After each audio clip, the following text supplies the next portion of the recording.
What's going on, everyone? My name is Hormozi. I'm the CEO of Acquisition.com. We hold a portfolio of companies, and we work with $3 to $10 million companies to help them, at minimum, $3 to $10 million, to help them scale and exit in 3 to 5 years so that they never have to make another dollar again. The reason for this training is for everyone who's less than $3 million a year. I want to help you get there so that maybe someday we could work together. And at the very least, I just want to provide you value. So the first component of figuring out whether or not your stuff is converting is understanding who you're talking to. And so the first part of this is starving crowd. And this is a number of trainings that I'm putting together for everyone that's available on acquisition.com. You can go there and get all the trainings for free. All right. So let's dive into this puppy. So the offer that you have might not be converting because you might be in the wrong market. So you might have a great offer, but you just put it in the wrong market. So this is kind of the first thing we have to look at in a business, right? That I'm working with. So here's exactly how you pick the right market. There's 4 pieces of this. One is the levers of success. These are the things that are going to make or break you in this process. The next is the 4 variables that I look at when I'm picking a market to say whether I want to get into this business or I want to get into this market or not. The third is 3 main markets that exist and how to find your sub-market within those. And then finally, the riches are in the niches, which is why niching is so important, especially if you're below 3 million or really even below 10 million, why niching is so important for you to be successful. All right. So let's start with the 3 levers of success. So there's 3 pieces to this that will make you successful. And the first one is the most important. And then if this one checks off, we go to the second one. If that one checks off, you go to the third one. And so the first is the actual market itself. And what I mean by that is if you're selling toilet paper during COVID, then you're probably don't have to have any other skills besides actually just having toilet paper. It was kind of like when masks exploded at the beginning of COVID. Like if you just had them, you were going to sell out, right? And so there are markets that are like that where the demand to supply curve is so one-sided that it doesn't really take anything to be successful besides having a pulse, right? Now, most of us are not in one of these markets, but if you are, then kudos and just stop the video right now and keep doing what you're doing. But it's good to at least understand the different dynamics between marketplaces. And so the way I see each of these 3 variables is you have like a plus, a neutral, or a negative. As long as you're either a plus or neutral, then you can move on to the next part of this equation, all right? Which is going to be your offer itself, right? So as long as we're in at least a normal marketplace, which I define as just something that's growing at the same pace as the economy, or the population, excuse me. As long as it's growing at the same pace as the population, then I know that this is a normal marketplace. And I want to be candid with you. All of the money I've made in my entire life has been in a normal marketplace. I've never had a gangbusters crazy marketplace. I wish I could, and if you see one of those opportunities, definitely jump onto it. But for me, it's always been in the normal marketplaces. I just try to avoid marketplaces that are dying, right? And I'll give you some examples of those in a second. All right. But with the offer itself is okay. We're in a normal marketplace, but if we're not getting sales, then it might be the offer itself is not very good. All right. And again, here, if you have a great offer, you could stop here and nothing else would matter. If you have an amazing offer, that's it. You can crush it, right? Now, if you have a normal offer, then it goes to the next part of the equation. If you have a terrible offer, then you probably won't be successful at all right? And so the third piece of this, that's the least important, is going to be your ability to persuade, right? And the only reason that you would need to be really good at persuasion is if you're in a normal market and you have a normal or subpar offer, you have to be exceptional at persuasion, right? And so there have been empires that have been built off of amazing influencers and persuaders, but you have to have that. And so for me, if I'm working with a business, I'm going to look at these first 2 parts of the equation first, which is, can we find something that's growing and interesting, right? Can we make an offer that's really compelling so that we don't have to develop some of these skills that take a long time to develop, right? Obviously, if you get better at persuading, all these things work better too. But at the very least, like a good persuader in a terrible market is not going to be a bad persuader in a great market, all right? Markets usually win, all right? So those are the 3 levers of success, just to set the context and the frame for what we're going to go into. So these are the 4 variables that I look at when I'm picking a marketplace.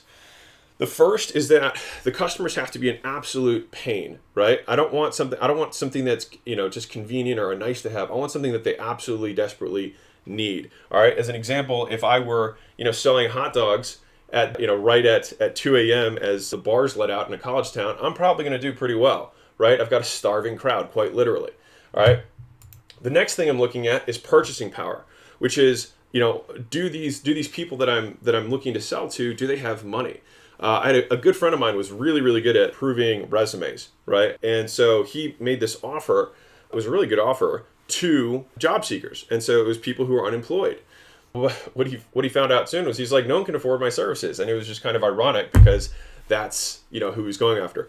Not to say that the unemployment market is something that you couldn't go after. It's just that at least the way that he was approaching it and where he was finding them, those people were all on unemployment, didn't have any money, and so they couldn't afford his services. And so that's why the second thing that I look at is purchasing power. Do these people have money, right? Third is, are they easy to target, right? Because it's great to have an avatar that you're going after, but if I don't have a way to easily target them on a platform, or they have associations they belong to, or lists that I can rent, or other people who already have aggregated these pools of attention together, then it's going to be really difficult to market to them. Like, for example, if I'm trying to market to doctors, and only way that I have to reach people is nurses, well, then my offer is going to fall on deaf ears and it's not going to work, right? Not to say that that's just an example. There's obviously really easy ways to target doctors, but you just need to know how to target those people. And if I can't target them, I don't go after that market, all right? And then finally is I want something that's growing, all right? So a good friend of mine owned a company, actually still owns a company, that was a software company that provided advertising services to newspapers, local newspapers. And the problem, and it's so funny because he's such a good entrepreneur, he's a crazy good entrepreneur. And he called me up and he was like, hey man, like I can't figure out why this isn't working, right? He had a really good offer. It was a performance-based offer. It was zero down. It was a rev share based on the revenue he made. Something was super easy offer to sell. All of these things, and he had a good revenue model behind it. But the problem was just the big obvious thing, and that's why sometimes it's good to have outside advisors or other people to just bounce things off of, which is like, dude, you're selling newspapers. And just so you guys know, newspapers shrink at 25% annually for the last 9 years. 25%, that's compounding. So it's literally reverse, like terrible shrinkage in the marketplace. That means it cuts in half every like 3 years, which is really not good. So even if he were growing at 25% a year, he would literally only be staying the same because he has to combat the fact that the marketplace is shrinking. All right. And so those are the four components. One is the pain. I want to make sure that they desperately want what I have. Two, they have the money to afford it. Three, I can find them easily, and that they are growing. And so that is what I'm going to look at. And if I can't find one of those things, I'm going to try and find a place or a market that meets all four of those variables. All right, so we have the three levers of success. As long as we realize the market is the most important part, offer is the second most important part. These are the four variables that I do to pick a market. And then you're like, okay, well, what markets exist? All right, so there's three main markets. Right? You've got health, wealth, and relationships. And if you think about those, that's kind of like the three core problems of the human condition, right? We want to have money, we want to be loved, and we want to be healthy, right? Those are kind of the three big things. Now, when you look at those markets, those are the main markets, all right? Everything kind of exists within one of those three buckets. If you think about it, that's just about everything that's out there, right? And so what you want to do is you want to help a unique avatar solve a specific problem in a unique way that reverses their biggest objection. And so that's how I like to think about it, I'll say it again. I help a unique avatar, so a very specific person, solve a very specific problem in a unique way that overcomes their biggest objection or worry. All right. And so by doing that, we are positioned in a unique way in their mind. They're like, oh, well, this is for me, because they're going to hear that it's about them. And it solves this very specific thing that I understand. But wait, is it going to be one of those? No, they do it in a unique way that solves my objection, right? And you can think about how that works from a persuasive standpoint. Now, within each of these markets are sub-markets, right? So within wealth, you could be helping people find real estate investments. You could help people with the stock market. You could help people advertise. You could help people build sales teams. You could help people create offers. You could help people do a variety of things that are going to ultimately make them more money, all right? Within health, it could be, you help people through nutrition-based interventions. You can help, and that's obviously just one sub-bucket. You would have tons of sub-buckets underneath that. You've got keto, intermittent fasting, Weight Watchers with the number system, Nutrisystem with meals that get sent to them. There's all these different ways of solving the same problem, right? Which oftentimes all we need to do is just repackage what they're already doing so that we can ultimately sell stuff, all right? Now, I'll go back there real quick. When we're looking at this, wealth is going to be B2B and B2C. So B2C wealth would be targeting normal consumers and helping them make money. So that might be a new business opportunity, or it might be a job opportunity, or learning a skill that allows them to get a higher paying job. That would be considered wealth for a B2C. B2B is targeting existing businesses and trying to make them more money from their existing, business, right? That's market, like anything that's marketing related, anything, even IT services indirectly is wealth related, right? Because what you're doing is you're indirectly improving, their backend system so that they can make more money, right? So when we're always thinking about this, it's like what's the so that they can, right? We're doing this so that they can make more money. We're going to do this relationship stuff so that they can have more love and not feel alone, right? And then health, again, is B2C. So most health products, with the exception of like corporate fitness, is going to be B2C. almost all relationship stuff. You're not selling relationship stuff to businesses, except, because even if you sell anything to a business that was like, hey, we'll help the founders talk to each other better communication, that's still going to fall under wealth because it's going to make them more money, right? And so these are the three larger markets. You need to find your sub-market underneath of that, which is going to be your unique way of targeting a specific avatar, solving a specific problem of theirs in a unique way that solves their biggest obstacle, all right? So those are the three main markets and how to look for your sub-market, all right? Now, the reason that the sub-market is so important is this fourth point, which is that the riches are in the niches. And I'm gonna explain this with a visual that I first heard from Dan Kennedy, and it was really just eye-opening for me. It really changed my life, and so I'll share it with you right now.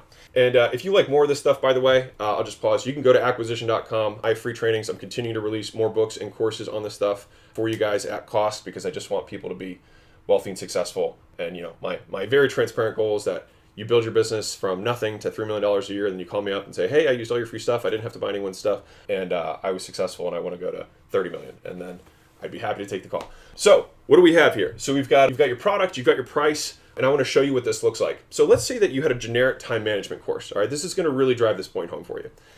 Let's say you had a generic time management course, and let's be honest, if you were at Barnes & Noble's and you're looking at time management course, it might sell for, $19, right? Just a thing or a booklet on time management, right? Very straightforward, all right? And that's because it targets everyone, right? And so as a result, there's no unique avatar, there's no unique process in it whatsoever. It's just generic, and so that is why it has to be priced this way, right?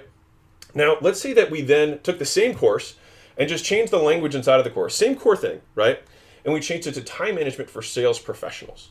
All right. This is much more interesting now. And in our sales messaging, we can talk about more specifically the problems it's going to solve for them in the actual product itself. We can talk about, hey, this is going to help you make one more sale or two more sales just by being more efficient with your time. All of a sudden, now this is the same course, more or less, just now sold for $99. That's cool. Now let's look at the next one. Let's say we niche down even further, right? We say time management for outbound B2B sales. Well, if I'm an outbound B2B sales rep, I'm like, wow, this is really specific for me. It's $500. I mean, I would consider this. I mean, I do one deal and I'm gonna make this money back, right? And so I'm definitely gonna get my ROI on this thing, right? But notice we've already gone from $19 to $500, and this is already just the main course. But let's just see how much further we can even take this thing. So let's say I had a course. It was time managed for outbound B2B power tools and gardening sales reps. All right, and I could sell this for $2,000 because think about this. If you were an outbound B2B sales rep for power tools and gardening, right, you'd be like, this thing is literally made just for me. Like there's nothing else on the market that's like this. Category of one. And as a result, it's going to be made specifically for me and solve my problems in a unique way that'll overcome my biggest obstacles that they know because that is who I am, right? And so we went from a $19 price to a 1997 price, as in $2,000, all right? And so we literally just 100x'd the price of the product that we have simply by niching down. And that is why they say the riches are in the niches, all right? That's why this is so important. And from a selling perspective, it also makes it significantly easier because the messaging and your copy and your advertising, all that stuff is going to be specific to that avatar, all right? And so same product, 100 times the price. That is the power of niching, all right? And so the reason, like I said, is so powerful, you can be so specific, all right? And so I like to say this because I think this is a nice soundbite that you can always remember, is that the goal of great writing is for the reader to understand. The goal of great copy is for the prospect to feel understood. That's the difference. When you're trying to persuade, you're not trying to teach. You're trying to get them to feel understood, because the better you can articulate their situation and their problems, and if you can say what they are suffering from better than they can, then they will automatically believe that if you can articulate their problems better, you can also articulate the solutions to their problems better than they probably have thought of. And as a result, you will be an expert at solving their problem and justify the price that is probably significantly more because it's made specifically for them. All right, so that is the power of niching down and why it's so important. So if right now your offer is not converting, it may be because you're not in the right market. And so one, the 3 levers of success, we went over that. 2, we went over the 4 variables that I look at when I'm picking a market. So I want them to be in pain, I want them to have purchasing power, I want them to be easy to find, and I want them to be growing. The 3 main markets that exist, and then you have to find a sub-market, which is going to be health, wealth, and relationships, right? Overall, there's going to be the 3 bigger ones. And then we need to do that sub-market and really niche down because it's going to allow us to be competing in a category of one. All right, realistically, if you're trying to compete against mass market, there are massive, massive, massive companies that already exist there and occupy that space. It's very difficult to dethrone them, right? Whereas if you can niche down, niche down, niche down, then it would be easier for you to make a compelling argument that you can solve this specific person's problem better than a generic solution, a commoditized solution. And as a result, you'll be able to spend more targeted ad dollars, more specific ways of reaching out to customers with specific messaging at higher price points and make a good profit and build a business around it. All right, so those are the 4 things that I look at when I'm as step number 1 is finding a starving crowd. All right, and so in the next video, what I'm going to do is I'm going to show you how to charge what it's worth. All right, so I'm going to go through that in the next video. Hope you enjoyed this. Go ahead, acquisition.com if you want more free stuff. It's all there for you. Keep being awesome. I'll see you in the next video.